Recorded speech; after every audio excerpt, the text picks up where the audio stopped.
الحمدللہ نحمده ونصلی ونسلم علی رسولہ الکریم اما بعد فاعوذ باللہ من الشیطان الرجیم بسم اللہ الرحمن الرحیم محمد الرسول اللہ والذین معه اشداء علی الکفار رحماء بینہم تراہم رکعا سجدا یبتغون فضلا من اللہ ورضوانا سیماہم فی وجوہہم من اثر السجود ذالک مثلہم فی التوراۃ ومثلہم فی الانجیل صدق اللہ مولانا العظیم وبلغنا رسولہ النبی الکریم الامین ان اللہ وملائکتہ یصلون علی النبی یا ایھا الذین آمنوا صلوا علیہ وسلموا تسلیما الصلاۃ والسلام علیک یا سیدی یا رسول اللہ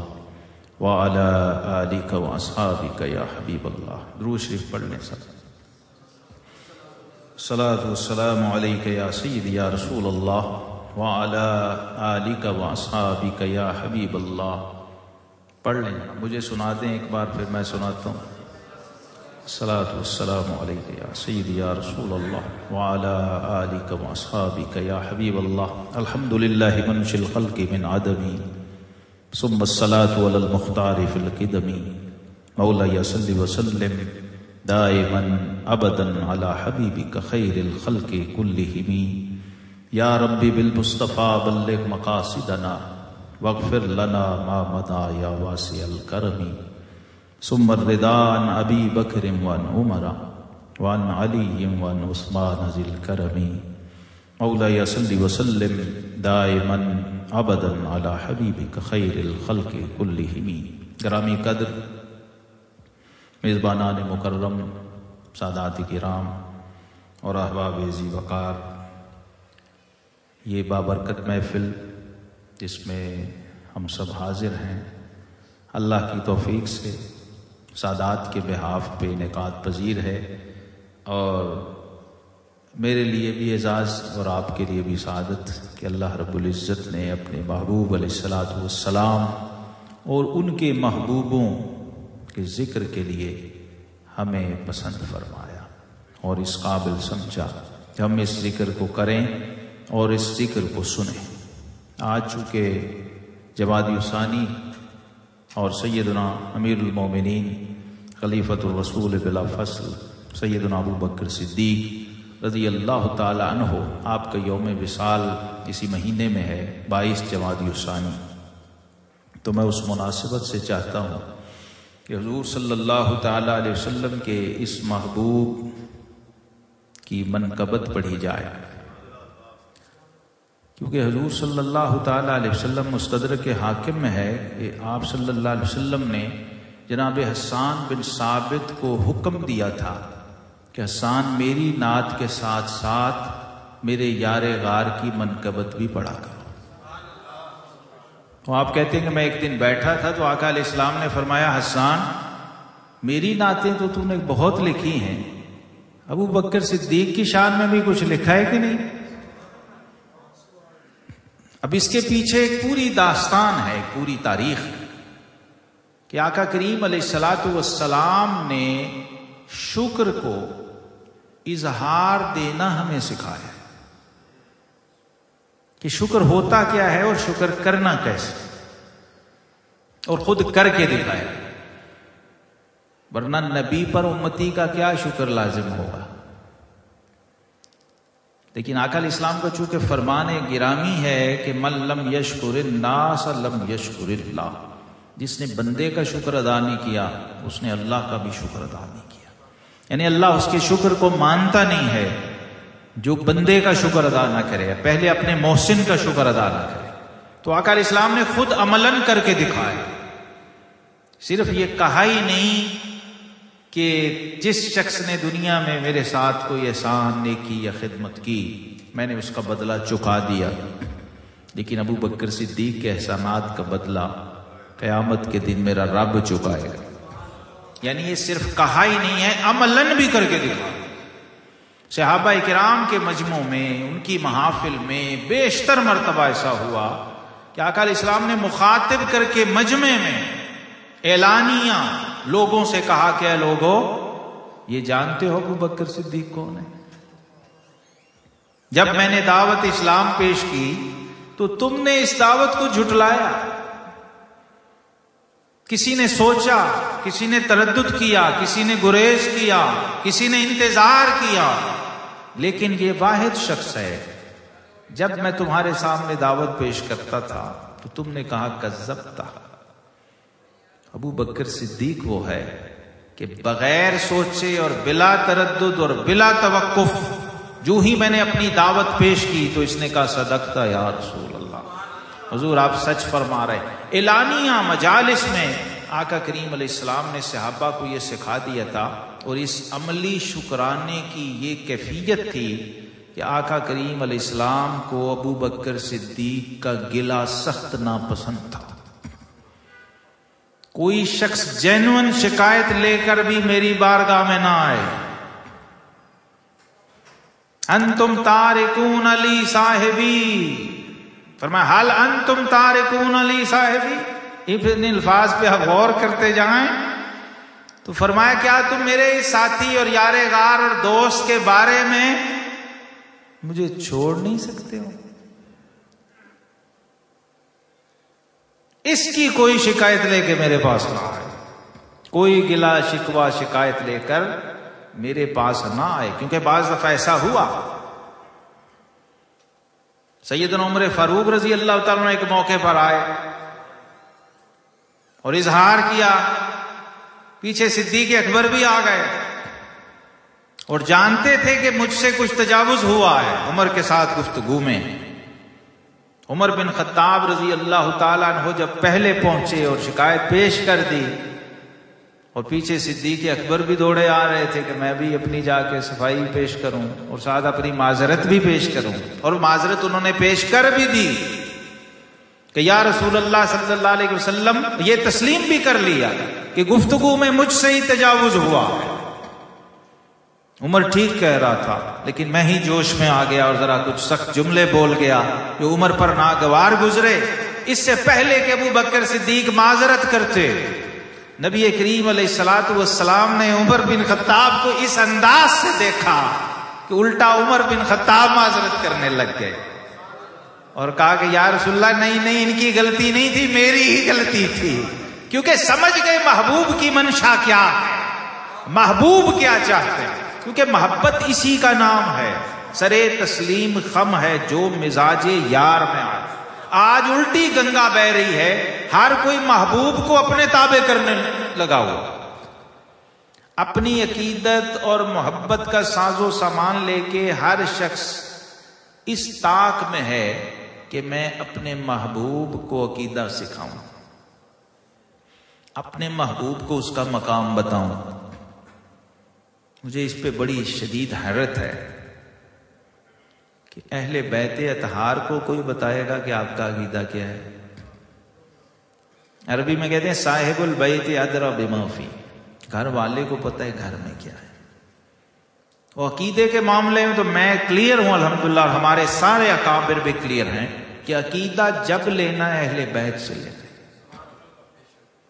امام اہل سنت نے کتنی خوبصورت بات کی، اہل سنت کا ہے بیڑا پار، اصحاب حضور نجم ہے اور ناؤ ہے عطرت رسول اللہ. دونوں حدیثوں کا ترجمہ ہے. اصحابی کن نجوم، میرے صحابہ ستاروں کی مانند ہیں. بیئہم اقتدیتم اہتدیتم، جس کی پیروی کرو گے ہدایت پا جاؤ. روشنی کے ہدایت کے ستارے جو ہوئے. اور اہل بیت اطہار کو فرمایا مثل اہل بیتی کا سفینۃ نوح، فرمایا میرے اہل بیت کشتی نوح کی طرح ہے. من رکبہا نجا، جو اس میں سوار ہو گیا وہ نجات پا گیا. اور من تخلف عنہا ہلاکا، جس سے یہ کشتی چھوٹ گئی وہ ہلاک ہو گیا. اب ربط دیکھیے دونوں کا کیسا ہے. اگر کشتی میں بیٹھا رہے ستاروں پہ نظر نہ ہو تو بھی منزل نہیں ملتی، ستاروں پہ نظر ٹکا کے بیٹھا رہے، کمندیں بھی ڈال کے بیٹھا رہے اور کشتی میں سوار ہی نہ ہو تو سفر کا آغاز ہی نہیں ہوتا. ایسی خوبصورت امتزاج دیا ہے اور اعلیٰ حضرت نے اس کو پرو دیا ہے شعر کی تسبیح میں، اہل سنت کا ہے بیڑا پار، اصحاب حضور نجم ہے اور ناؤ ہے اطرت رسول اللہ کی صلی اللہ علیہ وسلم۔ جناب ابو بکر صدیق رضی اللہ تعالیٰ عنہ کے بارے میں جب سے میں نے یہ حدیث پڑھی تو میں انتہائی کانشیس ہو گیا، وہ میں آپ کو سنانے لگا۔ آقا کریم علیہ السلام نے ایسا ارشاد اور ایسا فرمان میرے علم میں نہیں ہے کہ کسی کے بارے میں بھی فرمایا۔ مشترک باتیں سب جگہ ملتی ہیں، محبت کا اظہار بھی ہے سب، لیکن ایسا کیٹیگوریکل سٹیٹمنٹ نہیں ہے حدیث کی دنیا میں۔ فرمایا حب ابی بکر وشکرہ واجب علی امتی، فرمایا ابو بکر صدیق کی محبت اور ابو بکر صدیق کا شکرانہ میرے ہر امتی پر واجب ہے، اب اس سے کوئی مستثنا نہیں۔ اب صدیق اکبر رضی اللہ تعالی عنہ کے احسانات، کمالات، شان، عظمت، تذکرہ وہ ثواب سے، استحباب سے، برکت سے بہت اوپر چلا ہے، وہ وجوب کے درجے میں آ گیا کہ اس کی ادائیگی بطور امتی تم پر لازم ہے۔ پھر آپ کو یاد ہے حدیث پاک، قرآن پاک کی آیت ہر میلاد کی محفل میں علماء پڑھتے ہیں، لقد من اللہ علی المؤمنین اذ بعث فیہم رسولا، اللہ نے اپنا سب سے بڑا احسان اپنے حبیب کریم علیہ السلام کو فرمایا کہ میرا تم پر سب سے بڑا احسان یہ کہ میں نے تمہیں اپنا حبیب عطا۔ اب اس احسان اعظم کا فرمان کیا ہے؟ وہ جو اللہ کا سب سے بڑا احسان ہے، وہ فرماتے ہیں امن الناس علیہ فی مالہ و صحبتہ ابی بکر، میرے اوپر لوگوں میں سے سب سے بڑھ کے احسان کرنے والا ابو بکر صدیق۔ اس کا کچھ مطلب ہے کہ آقا علیہ السلام اپنے اہل بیت کو، اپنے صحابہ کو اور اپنی امت کو یہ سنا رہے ہیں کہ تم سب پہ میرا احسان ہے اور مجھ پہ اس کا احسان ہے۔ اب ایسا ہو سکتا ہے جس کا ہم نے کلمہ پڑھا ہو اس پہ کسی کا احسان اور ہم اس کے مرہون منت نہ ہو؟ یہ ہو نہیں سکتا۔ اس کا مطلب یہ ہے کہ ہماری نسلیں پشتیں بھی قیامت تک صدیق اکبر کی مرہون منت ہے۔ یہ وجہ ہے جب میں نے صحیح بخاری میں یہ حدیث پڑھی تو مجھ پہ کھلی کہ اہل بیت کی ٹریننگ کیا تھی، اہل بیت کو حضور صلی اللہ علیہ وسلم نے عقیدہ کیا سکھایا، ان کی تعلیم کیا فرمائی، ان کو تربیت کیا دی، اور یہ پھر وراثتاً اہل بیت میں چلا آیا۔ میں اسی کو بس تبرک بنا کے پیش کر رہا ہوں، چونکہ اہل بیت کا یہ گھر ہے، سادات کا گھر ہے۔ حضور غوث پاک تک، حضرت سیدنا امام زین العابدین سے لے کر غوث اعظم سے تک، اور غوث اعظم سے لے کے پیر سید نصیر الدین نصیر گولڈلہ شریف تک، میں نے اس کا پورا تجزیہ اور جائزہ جب لیا تاریخی طور پر تو مجھے یہ شرح صدر حاصل ہوا کہ عقیدہ جب لینا ہے اہل بیت سے لینا۔ اہل بیت جو، اچھا ہمارے الٹ ہے، ہم اہل بیت سے عقیدہ لیتے نہیں، اہل بیت کو عقیدہ دیتے ہیں۔ ہم بتاتے ہیں کہ جناب آپ کا یہ مقام اور مرتبہ ہے۔ آپ مجھے بتائیے اس امت میں کوئی ماں کا لال ایسا ہے جو حضرت علی کو بتائے کہ آپ کا مقام کیا ہے؟ شیر خدا کو بتائیں گے کہ آپ کا مقام کیا ہے، یا شیر خدا سے پوچھیں گے کہ حضور کس کس کا کیا مقام ہے؟ سب آپ بتائیے۔ صحیح بخاری میں آپ کے صاحبزادے حضرت محمد بن حنفیہ رضی اللہ عنہ راوی ہیں اور اپنے والد سے گفتگو کر رہے ہیں اور پوچھتے ہیں اپنے والد سے، حضرت علی المرتضیٰ سے پوچھتے ہیں کہ حضور یہ فرمائیے باجان، اس امت میں رسول اللہ صلی اللہ علیہ وسلم کے بعد سب سے افضل کون ہے؟ تو شیر خدا نے فرمایا ابو بکر صدیق۔ پوچھا حضور اس کے بعد؟ فرمایا عمر بن خطاب۔ حضور اس کے بعد؟ فرمایا عثمان ذو النورین۔ اب بیٹے تھے نا، جوش محبت نے مارا تو کہتے میں بول پڑا کہ کہیں اب نام ہی نہ لوگوں کے لیتے جائے. میں نے جلدی سے کہا حضور اس کے بعد آپ ہیں؟ تو فرمایا ما انا الا رجل من المسلمین. میں بیٹا میں تو حضور کا ایک عام سا امتی ہوں، میں بھی اس امت کا ایک فرد ہوں. یعنی اس کا مطلب کیا تھا کہ ہاں میں ہی، لیکن اس کا اظہار خود اپنی زبان مبارک سے فرمانا پسند نہیں کیا. اہل بیت کو، اہل بیت اطہار کو جو عقیدہ اس گھر میں گھر والوں نے سکھایا تھا وہ آگے چلا. حضرت سیدنا امام زین العابدین علی بن حسین بن علی رضی اللہ تعالی عنہم، آپ مدینہ منورہ کی گلی میں کھڑے، حضور صلی اللہ علیہ وسلم کے روضہ مبارک کے سامنے، اپنے نانا اور اپنے جد امجد کے روضہ پاک کے سامنے کھڑے. ایک شخص آیا. یہ اس زمانے کا ایک ماحول تھا پورا جو ان کی 4-5 نسلوں تک چلائی. ابھی تو مدینہ تھا نا، پھر کوفہ، بصرہ. جب وہاں ائمہ پہنچے تو ان کو سب سے بڑا چیلنج اور ٹکر یہ تھی کہ اس زمانے میں لوگ ان کے منہ سے سننا چاہتے تھے. کچھ ایسے لوگ تھے جو ان کے منہ میں ڈالنا چاہتے تھے اپنی بولی، کہ جو ہم کہیں یہ اپنی زبان سے امام وہ نکال دیں. لیکن باب مدینۃ العلم کے بیٹے تو ٹریپ نہیں ہو سکتے تھے، نہ ڈی ٹریک ہو سکتے تھے، کیونکہ علم تو ان کی رگوں میں دوڑتا تھا، معرفت خود ان کا پانی بھرتی تھی. تو سیدنا جواب دے کہ یہ کیسا. امام زین العابدین رضی اللہ عنہ سے اس شخص نے پوچھا آ کے، اور کھڑا کہاں ہے؟ مدینہ منورہ میں حضور صلی اللہ علیہ وسلم کے روضہ پاک کے سامنے، اور کہتا ہے امام اے ابن رسول یہ بتائیے. ائمہ اہل بیت کو اسی لفظ سے پکارا، یا ابن رسول اللہ، اے رسول اللہ کے بیٹے، یہ بتائیے کہ ابو بکر صدیق اور عمر بن خطاب کا مرتبہ بارگاہ رسالت میں کیا تھا؟ اب جواب امام زین العابدین کا دیکھیں، آپ نے کوئی لفظی جواب نہیں دیا، ہاتھ سے اشارہ کیا روضہ پاک مصطفیٰ صلی اللہ علیہ وسلم کی طرف، اور اس شخص سے کہا کہ تجھے نظر نہیں آ رہا؟ آنکھیں کھول کے دیکھ، یہی تھا جو آج بھی ہے. محبوب رب عرش ہے اس سبز قبہ میں، اور پہلو میں جلوہ گاہ عتیق و عمر کی ہے. اور کیا نام آتے ہی ابو بکر و عمر کا لب پر تو بگڑتا ہے وہ پہلو میں سلائے ہو. اور ترمذی میں ہے آقا علیہ السلام نے دونوں کو دائیں اور بائیں بازو میں ڈالا اور مدینے کے چوک میں آ کے کھڑے ہو کے لوگوں کو مخاطب کیا. فرمایا اہل مدینہ دیکھ لو، ہاکذا نبعث یوم القیامہ.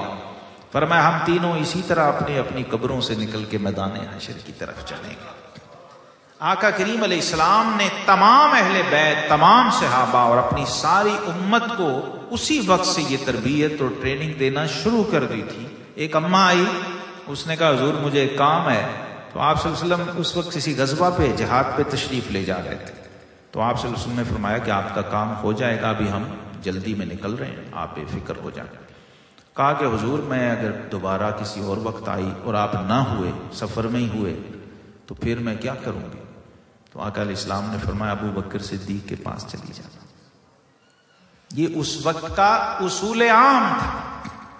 پھر سیدنا امام زین العابدین رضی اللہ تعالیٰ عنہ فرماتے ہیں مدینے میں 2 گھر تھے جس کے دونوں رہنے والوں کو آل رسول کہہ کے پکارا جاتا تھا. ایک گھر ہمارا تھا اور ایک گھر ابو بکر صدیق کا تھا. کہتے ہیں ابو بکر صدیق کے سارے خاندان کو، یہ کون کہہ رہا ہے؟ امام زین العابدین. ان کے گھر کو اور ان کے گھر والوں کو آل صدیق نہیں کہتے تھے، آل رسول کہتے تھے. وجہ کیا تھی؟ کہ دونوں گھروں سے رسول اللہ صلی اللہ علیہ وسلم کا تعلق سیم تھا. ایسا تعلق تھا کہ میں اپنے وجدان میں کہتا ہوں کہ صحابہ تو دیکھتے ہوں گے اس کو، کہ لوگ جس طرح اپنی جیب میں ہاتھ ڈالتے ہیں نا، حضور صلی اللہ علیہ وسلم ابو بکر صدیق کے ہاتھ میں، جیب میں ایسے ہاتھ ڈالا کرتے تھے. ایسا تعلق تھا. ابو بکر صدیق رضی اللہ تعالی عنہ کی یہ محبت اور یہ تعلق اہل بیت کو اس طرح وراثت میں آیا کہ یہ جب کوفہ میں آ گئے تو سیدنا امام محمد الباقر امام زین العابدین کے بیٹے، وہ تشریف فرما تھے، اور ایک شخص آیا، اس نے کہا کہ جناب ابو بکر صدیق کے بارے میں آپ کا کیا خیال ہے، ان کا مقام کیا تھا، ان کا مرتبہ کیا تھا؟ تو امام محمد الباقر رضی اللہ تعالی عنہ نے فرمایا کہ جس شخص نے دنیا میں ابو بکر صدیق کی صدیقیت کو نہ مانا، یہ اہل بیت کا عقیدہ، نظریہ اور ان کا انداز تبلیغ و دعوت تھا اپنے ماننے والوں کو، فرمایا جس شخص نے ابو بکر صدیق کی تصدیق دنیا میں نہ کی، کل حشر کے میدان میں اللہ اس کے کلمے کی تصدیق نہیں فرمائے گا، اس کے ایمان کی تصدیق نہیں ہوگی حشر کے میدان میں۔ جس نے دنیا میں ابو بکر صدیق کی تصدیق نہ کی، اس کو صدیق نہ مانا۔ حضرت سیدنا امام جعفر الصادق، امام موسیٰ کاظم اور امام محمد الباقر رضی اللہ تعالیٰ عنہما، ان سے یہ تواتر سے روایات آئی ہیں۔ ایک دفعہ آپ تشریف فرما تھے، حضرت امام محمد الباقر رضی اللہ عنہ تکیہ لگایا ہوا تھا، لوگ آ رہے تھے، مل رہے تھے، پشت سے ٹیک لگی ہوئی تھی، نیم دراز تھے، یعنی جیسے بندہ ریلیکس موڈ میں ہوتا ہے۔ اس نے آ کے پوچھا کہ جناب یہ تلوار کا جو دستہ ہوتا ہے یہ سونے کا بنانا جائز ہے؟ تلوار تو پوری لوہے کی ہو، لیکن وہ جو اس کا پکڑنے والی جگہ ہے، دستہ جس کو کہتے ہیں، وہ سونے کا بنانا جائز ہے؟ تو امام محمد الباقر نے فرمایا ہاں جائز ہے، کیونکہ ابو بکر صدیق کی تلوار کا دستہ سونے کا تھا۔ اب وہ شخص باقی سارا فتویٰ بھول گیا، امام کے منہ سے ابو بکر صدیق کا لفظ سن کے وہ چونک گیا، کہنے لگا آپ بھی ابو بکر کو صدیق کہتے ہیں؟ یہ ماحول تھا۔ اے امام، اے ابن رسول اللہ، آپ بھی ابو بکر کو صدیق کہتے ہیں؟ تو امام محمد الباقر نے جو ٹیک لگائی ہوئی تھی وہ ٹیک جلال میں چھوڑ دی، اور اپنی مسند سے بلند ہو کے اچھل کے 3 بار فرمایا نام صدیق صدیق صدیق، فرمایا ہاں میں ابو بکر کو صدیق کہتا ہوں، صدیق کہتا ہوں، صدیق کہتا ہوں۔ اور جس نے ابو بکر کو صدیق نہ مانا، قیامت کے دن اللہ اس کے کلمے کی تصدیق نہیں فرمائے گا، اس کا اشہد ان لا الہ الا اللہ اور اشہد ان محمد رسول اللہ کہنا کام نہیں آئے گا۔ یہ ان اہل بیت کو سکھایا گیا تھا۔ اور امام مالک فرمایا کرتے تھے کہ صحابہ تابعین کو اور تابعین اتباع تابعین کو شیخین کی شان اس طرح سکھاتے تھے جیسے قرآن کی آیت سکھاتے ہیں۔ یہ وہ ہستیاں ہیں آج جن کے ہمیں پورے نام نہیں آتے۔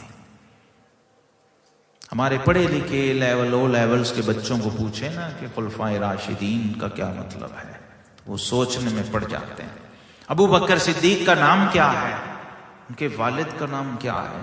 صحابیت جن کے خمیر میں اتنی رچی ہوئی ہے کہ 4 پشت صحابی ہیں، خود بھی صحابی ہیں، والد والدہ دونوں صحابی ہیں، ساری اولاد صحابی ہے، بیٹے صحابی ہیں، پوتے بھی صحابی ہیں، 4 پشت صحابی ہے۔ اور یہ اذ یقول لصاحبہ کی تفسیر ہے جو آپ کی نسل میں چلی۔ تو جناب صدیق اکبر رضی اللہ تعالی عنہ کی شان اور عظمت اور کمال یہ حضرت علی سے شروع ہوا۔ ایک دفعہ آپ کوفہ میں منبر پہ تھے تو آپ نے لوگوں کو خطبہ دیا، تو کبھی بھی موڈ میں ہوتے تو لوگوں سے بھی سوال کر لیتے سکھانے کے لیے، کیونکہ سنت ہے حضور صلی اللہ علیہ وسلم۔ تو آپ نے فرمایا کہ یہ بتاؤ کہ من اشجع الناس فی الصحابہ، من اشجع الناس، فرمایا لوگوں میں یعنی صحابہ میں سب سے بہادر اور شجاع شخص کون ہے؟ یہ کون پوچھ رہا ہے؟ فاتح خیبر، شیر خدا۔ اب سب نے بغیر سوچے کہا جی آپ ہیں، اس میں سوچنے والی بات ہی نہیں تھی۔ انہوں نے کہا جی آپ ہیں اشجع الناس۔ حضرت علی المرتضیٰ شیر خدا باب مدینۃ العلم رضی اللہ تعالیٰ عنہ کا جملہ اتنا پیارا ہے کہ الگ سے اس کی لذت محسوس ہوتی ہے۔ فرمایا یہ تو تمہارا علم تھا، یہ تمہارا علم تھا، میرا علم سنو۔ تم نے اپنے علم کے مطابق جواب دے دیا، اب علی کا علم سنو کہ علی کے علم میں اشجع الناس کون ہے۔ کہا جی آپ فرمائیں، تو فرمایا اشجع الناس ابو بکر صدیق رضی اللہ تعالی۔ اور یہ بات صرف عقیدت میں نہیں کہ دلیل سے گئی، پھر اس کی دلیل بیان کی۔ فرمایا غزوہ احد میں عینی شاہد ہوں، جب بڑے بڑے جنگجو سورما تلوار باز جب ان کے پاؤں اکھڑ گئے تھے اور ان کے ہوش و حواس اڑ گئے تھے، میں نے ایک نحیف و نزار شخص کو خیمہ رسالت پہ تلوار لہرا کے پہرا دیتے ہوئے دیکھا۔ وہ ابو بکر صدیق تھا جو اس وقت بھی ڈٹا رہا اور اس کے پائے ثبات میں لغزش نہیں آئی۔ اپنی جگہ چھوڑنا تو دور کی بات ہے، حضور صلی اللہ تعالی علیہ وسلم کے دفاع، تحفظ اور ناموس کے لیے وہ اپنی جگہ پہ تلوار لے کے کھڑے تھے کہ ادھر کوئی دشمن حملہ آور نہ ہو جائے، کبھی دائیں کبھی بائیں کبھی سامنے سے حضور علیہ الصلوۃ والسلام کا دفاع کر رہے تھے۔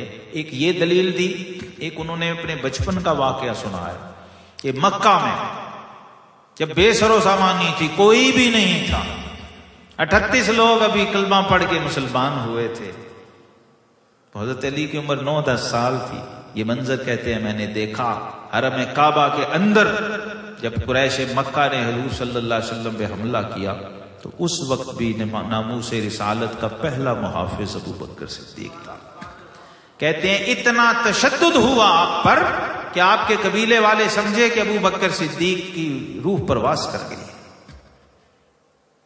اتنا مارا گیا تھا اور اتنا زخمی کر دیا گیا تھا کہ گھر جب اٹھا کے لے جایا گیا اور ہوش آیا تو اس وقت بھی یہی نکلا کہ ما فعل رسول اللہ، میرے آقا کا کیا حال ہے، یہ بیان کیجیے۔ یہ حال اور یہ کیفیت تھی کہ اور پھر دار ارقم میں جب آپ کو لے جایا گیا تو آپ کی والدہ ماجدہ، یہ بھی ایک عجیب ادا ہے سیرت میں کہ آپ اتنی تکلیف سہنے کے بعد جب بارگاہ رسالت میں آپ صلی اللہ علیہ وسلم میں پہنچے شدید زخمی حالت میں، کہ 2 بیویاں آپ کو، آپ کی والدہ حضرت سیدہ ام الخیر سلمہ بنت صخر رضی اللہ عنہا اور فاروق اعظم کی ہمشیرہ ام جمیل بنت خطاب، یہ 2 بیویاں آپ کو سہارا دے کے لے جا رہی تھیں۔ اور جب لڑکتے ہوئے وہاں پہنچے ہیں تو صحابہ کرام کہتے ہیں ہم نے ایسا منظر کل زندگی میں نہیں کبھی دیکھا کہ حضور صلی اللہ علیہ وسلم محبت میں ابو بکر صدیق کے اوپر گر گئے، لیٹ گئے پورا ان کے اوپر اور ان کے بوسے لینے لگے، وہ چومنے لگے کہ اتنی تکلیف اٹھائی ہے۔ یہ ناک جو ہے آپ کی بالکل پچک گئی تھی چہرے کے ساتھ، اتنے خون آلود ہو گئے تھے۔ عقبہ بن ابی معیط نے جوتے لے کر آپ کے اوپر حملہ کیا اور کوئی جسم کا حصہ نہیں تھا جہاں سے خون نہ بہہ رہا ہو، رگڑے نہ، کتنے لوگ اکٹھے ہی مار رہے اور آپ بچا رہے تھے کہ حضور صلی اللہ علیہ وسلم کو تکلیف نہ ہو جائے، خود مار کھا رہے تھے، خود تشدد سہا، اذیت برداشت کی کہ تقریباً قریب المرگ، لوگ تو سمجھے کہ وفات پا گئے، اور اس وقت بھی ہوش آیا ہے تو خیال صرف حضور صلی اللہ علیہ وسلم کا ہے۔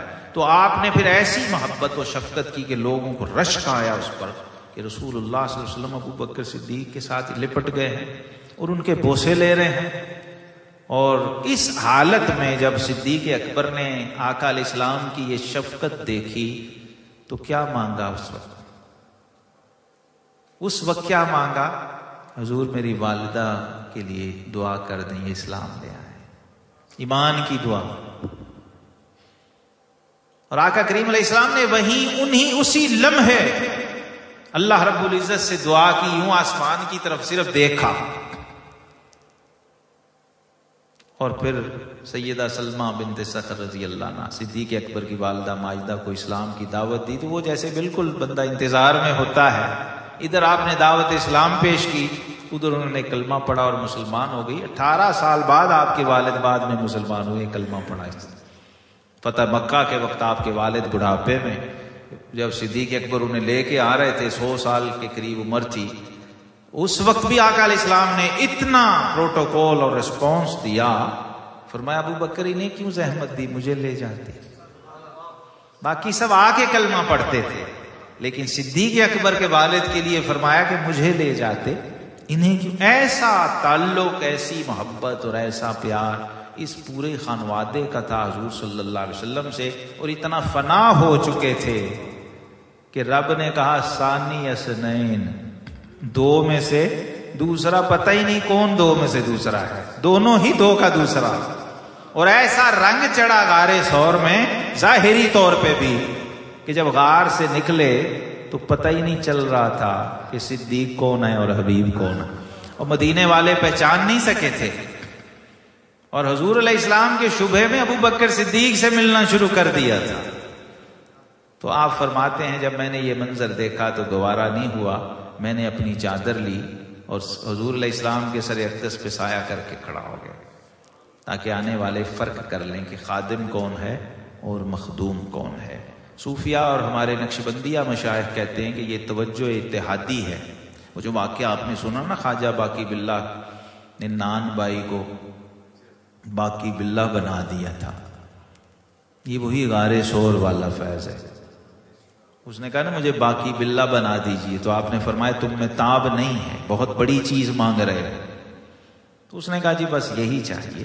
تو آپ پھر حجرے میں لے کے گئے تھے، جب باہر آئے تو دونوں ہی باقی باللہ تھے۔ اس کو مشائخ نقشبندیہ، صاحب تفسیر عزیزی نے اس پہ جو تفسیر لکھی ہے وہ کہتے ہیں، شاہ عبدالعزیز محدث دہلوی، کہ یہ غار ثور والا وہ فیض ہے جو 3 دن اور 3 راتیں صدیق اکبر کو سینہ مصطفیٰ سے ملا تھا، اور ایسا رنگ چڑھا تھا کہ ظاہری شکل و صورت بھی وہی ہو گئی تھی۔ فنا فی الرسول ہو کے ایسا رنگ چڑھا کہ من تو شدم تو من شدی، من تن شدم تو جان شدی، تا کس نگوید بعد ازیں من دیگرم تو دیگری۔ پیر نصیر الدین نصیر صاحب کا ایک شعر پہ میں ختم کرتا ہوں، وہ کہتے ہیں جو تنگ ظرف ہو، جو تنگ ذہن ہو، یہ اس کے بس کی بات نہیں، جو تنگ ذہن ہو یہ اس کے بس کی بات نہیں، علی سے پوچھ کہ کتنا عظیم تھا صدیق۔ صدیق اکبر کی شان سچی بات ہے جیسے اہل بیت نے سمجھی ہے، اور جیسے اس کا دفاع اور تحفظ کیا۔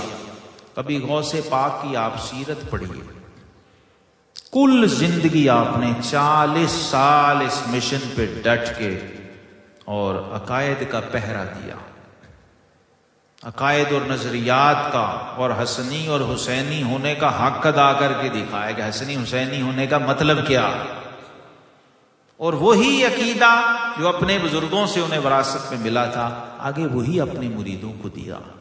آج عقیدے کی اصلاح اور صحت کے لیے ہمیں حضور غوث اعظم، حضور داتا گنج بخش علی حجویری، یہ صرف اولیاء یا بزرگ ہی نہیں ہیں، یہ اہل بیت بھی ہیں، یہ سادات بھی ہیں۔ تو جو ان کو نسلاً بعد نسلاً جو ملا ہے، انہیں اپنے والد سے، انہیں اپنے والد سے، ایک یہ بھی ذریعہ ہوتا ہے، وہی عقیدہ ہے جو ہوم میڈ عقیدہ ہے، جو کسی نے خود بنایا ہے اور بنا کے کسی کو کہا حضرت آپ کی تو یہ شان ہے، وہ مصنوعی اور جعلی عقیدہ نہیں ہو سکتا۔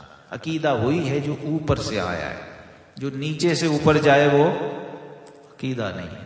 اور میں جو خاص تبرک لے کے آیا ہوں اب میں وہ پیش کر دیتا ہوں۔ یہ پیر نصیر صاحب کی نعت پہ ایک تضمین ہے، اور تسلیم صابری صاحب اور ہمارے ثنا خان ساتھی بیٹھے ہیں، احمد رضا صاحب، بڑی معروف نعت، اور ایک دوست نے بہت عرصے سے مجھ سے فرمائش کی ہوئی تھی، تو الحمدللہ یہ عطا ہوئی، تو آج میں پہلی بار یہ پڑھنے لگا۔ اس بابرکت محفل سے اس نعت کا افتتاح کرنا چاہ رہا ہوں۔ اس تضمین کا لو مدینے کی تجلی سے لگائے ہوئے ہیں، دل کو ہم مطلع انوار بنائے ہوئے ہیں۔ درود شریف پڑھیں، صلی اللہ علیہ یا سیدی یا رسول اللہ، صلی اللہ علیہ یا سیدی یا حبیب اللہ، اللہم صلی اللہ علیہ وسلم۔ اپنی پلکوں پہ ستارے سے ٹکائے ہوئے ہیں، اپنی پلکوں پہ ستارے سے ٹکائے ہوئے ہیں، ہم دیا عشق رسالت کا جلائے ہوئے ہیں۔ اپنی پلکوں پہ ستارے سے ٹکائے ہوئے ہیں، ہم دیا عشق رسالت کا جلائے ہوئے ہیں، گنبد سبز تصور میں بسائے ہوئے ہیں، لو مدینے کی تجلی سے لگائے ہوئے ہیں، دل کو ہم مطلع انوار بنائے ہوئے ہیں اور اپنی سوئی ہوئی تقدیر جگائے ہوئے ہیں، اپنی سوئی ہوئی تقدیر جگائے ہوئے ہیں، ان کی چوکھٹ پہ کھڑے ہاتھ اٹھائے ہوئے ہیں، اپنی سوئی ہوئی تقدیر جگائے ہوئے ہیں، ان کی چوکھٹ پہ کھڑے ہاتھ اٹھائے ہوئے ہیں، بات بگڑی ہوئی ہر ایک بنائے ہوئے ہیں، کشتیاں اپنی کنارے سے لگائے ہوئے ہیں، کشتیاں اپنی کنارے سے لگائے ہوئے ہیں۔ اور اگلا بند دیکھیے، ان کے دیدار سے ہٹ کر کوئی ارمان نہ تھا، ان کے دیدار سے ہٹ کر کوئی ارمان نہ تھا، سیر محشر کی طرف بھی کوئی رجحان نہ تھا، ان کے دیدار سے ہٹ کر کوئی ارمان نہ تھا، سیر محشر کی طرف بھی کوئی رجحان نہ تھا، پھر ملائک سے بھی ایسا کوئی پیمان نہ تھا، قبر کی نیند سے اٹھنا کوئی آسان نہ تھا، قبر کی نیند سے اٹھنا کوئی آسان نہ تھا، ہم تو محشر میں انہیں دیکھنے آئے ہوئے ہیں، اور اس ادب گاہ میں ان کے دیدار سے ہٹ کر کوئی ارمان نہ تھا، سیر محشر کی طرف بھی کوئی رجحان نہ تھا، پھر ملائک سے بھی ایسا کوئی پیمان نہ تھا، قبر کی نیند سے اٹھنا کوئی آسان نہ تھا، ہم تو محشر میں انہیں دیکھنے آئے ہوئے ہیں، اور اس ادب گاہ میں آرام سے چل تیز نہ دوڑ، اس ادب گاہ میں آرام سے چل تیز نہ دوڑ، منطق و فلسفہ و جہل سے منہ خیر سے موڑ،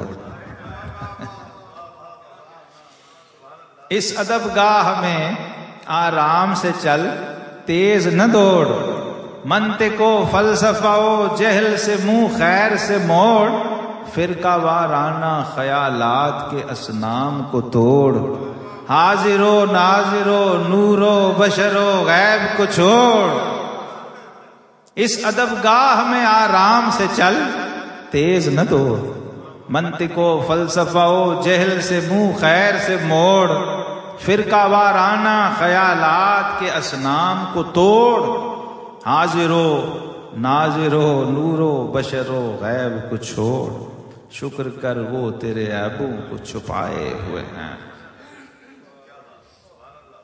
اور بعد سرکار وہ دونوں ہیں بزرگ و برتر، بعد سرکار وہ دونوں ہیں بزرگ و برتر، ساتھ رہتے تھے جو سرکار کے سایہ بن کر، جز رسولوں کے بھلا کون ہے ان سے بہتر، نام آتے ہی ابو بکر و عمر کا لب پر، تو بگڑتا ہے وہ پہلو میں سلائے ہوئے، اور اپنا دیدار کرا گنبد خضرا کے مکین، اپنا دیدار کرا گنبد خضرا کے مکین، در پہ حاضر ہیں گدا گنبد خضرا کے مکین، اپنا دیدار کرا گنبد خضرا کے مکین، در پہ حاضر ہیں گدا گنبد خضرا کے مکین، آن کی آن ہی آ، اپنا دیدار کرا گنبد خضرا کے مکین، در پہ حاضر ہیں گدا گنبد خضرا کے مکین، آن کی آن ہی آ گنبد خضرا کے مکین، ایک جھلک آج دکھا گنبد خضرا کے مکین، فرش کو ایک اور اسی پہ ہے تجمیم، فرش کو عرش بنا گنبد خضرا کے مکین، فرش کو عرش بنا گنبد خضرا کے مکین، طور کو وجد ملا گنبد خضرا کے مکین، فرش کو عرش بنا گنبد خضرا کے مکین، طور کو وجد ملا گنبد خضرا کے مکین، پردہ میم ہٹا گنبد خضرا کے مکین، ایک جھلک آج دکھا گنبد خضرا کے مکین، کچھ بھی ہو دور سے دیدار کو آئے ہوئے ہیں۔ اور مقطع دیکھیے، فیض جب مسند محمود کا جاری ہو نصیر، فیض جب مسند محمود کا جاری ہو نصیر، ہر گناہ گار پہ ایک کیف سا طاری ہو نصیر۔ فیض جب مسند محمود کا جاری ہو نصیر، ہر گناہ گار پہ ایک کیف سا طاری ہو نصیر۔ لب پہ شہزاد کے مصرع یہی جاری ہو نصیر، کیوں نہ پلڑا تیرے اعمال کا بھاری ہو نصیر۔ آج اب تو سرکار بھی میزان پہ آئے ہوئے ہیں، اپنی پلکوں پہ ستارے سے ٹکائے ہوئے ہیں۔ ہم دیا عشق رسالت کا جلائے ہوئے ہیں، گنبد سبز تصور میں بسائے ہوئے ہیں، لو مدینے کی تجلی سے لگائے ہوئے ہیں۔ وآخر دعوانا الحمدللہ۔